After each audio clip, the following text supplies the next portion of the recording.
எம்ஜிஆர் அவர்களே தன் கைப்பட ஒரு கடிதம் எழுதுறார் அப்பாவுக்கு. அன்பு தம்பி திரு SSR அவர்களுக்கு நலம் நல்குக. தங்கள் கடிதம் கிடைக்க பெற்றேன். நீங்கள் என்னிடம் வைத்துள்ள சகோதர பாசத்துக்கும் எனது நல்லுணர்ச்சியின் மீது கொண்டுள்ள நம்பிக்கைக்கும் எனது எண்ணப்படி நீங்கள் செயல்படுவதாக கூறும் கண்ணியத்தன்மைக்கும் எனது நன்றியை மனநெகிழ்வோடு தெரிவித்துக் கொள்கிறேன். இரவு பகல் ஓயா படப்பிடிப்பின் காரணமாகத்தான் தொலைபேசியின் மூலமாக நாம் மீண்டும் சந்திக்கும் நேரத்தை குறிக்க இயலாமல் போயிற்று. தங்களின் கடிதத்தில் 2 கேள்விகள் இருக்கின்றன. அண்ணா அவர்கள் கட்டிக்காத்த கழகத்தை காப்பாற்ற வேண்டுமா? அண்ணா அவர்கள் கட்டிக்காத்த கொள்கையை காப்பாற்ற வேண்டுமா?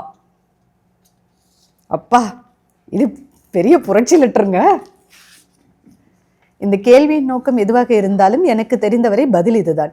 கொள்கை இல்லை என்றால் கழகம் இருக்காது, கழகம் இல்லை என்றால் கொள்கையை காப்பாற்ற முடியாது. தனி மனிதன் தோப்பல்ல, தனித்திருத்தல் தகாது என்று பலமுறை கூறியிருக்கிறோம். ஒரு மனிதனின் நல்ல கொள்கை கூட மற்றவர்கள் பின்பற்றுவதை பொறுத்துத்தான் வெற்றி பெறுவதும் அது ஒரு மனித சமுதாயத்தின் கொள்கையாக மாறுவதும். எத்தனை பெரிய மனிதர்களாக இருந்தாலும் அவரை பின்பற்றுபவர்கள் கொள்கைவாதியாக இருந்தே ஆக வேண்டும். தங்களுடைய நோக்கம் எதுவாயினும் அதை பின்பற்றுகிறவர்கள் அண்ணா அவர்கள் சொன்ன கடமை கண்ணியம் கட்டுப்பாடு என்ற வழியில் செயல்பட்டால்தான் நோக்கம் நிறைவேறும். குறுக்கிட மன்னிக்கிறேன், இதுக்கு மேல வேண்டாம். ஏன் வேண்டாம்? ஏங்க கையில ஒரு பெரிய பொக்கிஷத்தை கொடுத்துட்டு படிக்காதுன்னு சொன்னா எப்படி? இந்த 2 பேஜ் நம்மளுடைய பார்வையாளர்களுக்காக படிச்சுக்க போதும். ஏன்னா சில முக்கியமான தமிழக அரசியல் அதுல இருக்கு, அது வேண்டாம்.